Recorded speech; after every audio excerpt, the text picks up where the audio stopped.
ভারতীয় সীমান্তরক্ষী বাহিনী বাংলাদেশ থেকে পশ্চিমবঙ্গে অনুপ্রবেশ করাচ্ছে এমনই দাবি করেছেন পশ্চিমবঙ্গের মুখ্যমন্ত্রী মমতা বন্দ্যোপাধ্যায়। ৭১ পত্রিকার সঙ্গে আছি আমি লনি সুলতানা।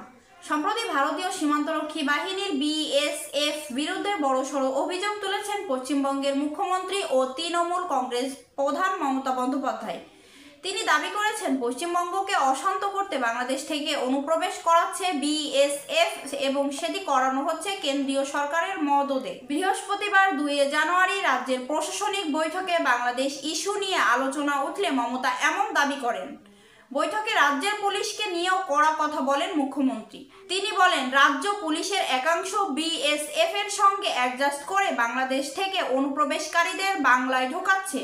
আমাদের কাছে খবর আছে বিএসএফ মালদার ইসলামপুর সীতাই চোপড়া দিয়ে লোক ঢোকাচ্ছে। বিএসএফ নারীদের ওপর অত্যাচার করছে। পুলিশের দিক থেকে কোনো প্রতিবাদ করা হচ্ছে না।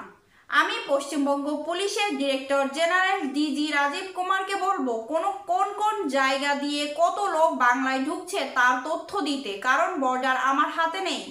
বর্ডার হচ্ছে বিএসএফ এর হাতে। ভিসাও আমার হাতে নেই, সেটাও কেন্দ্রীয় সরকারের হাতে। কেন্দ্রীয় সরকারের এমন মদদে ক্ষোভ প্রকাশ করলেন মমতা। সব খবর সবার আগে পেতে বাঙালির জাতীয় কণ্ঠস্বর ৭১ পত্রিকার চ্যানেলটি সাবস্ক্রাইব করে আমাদের সঙ্গেই থাকুন। সবাইকে ধন্যবাদ জানিয়ে শেষ করছি। আল্লাহ হাফেজ।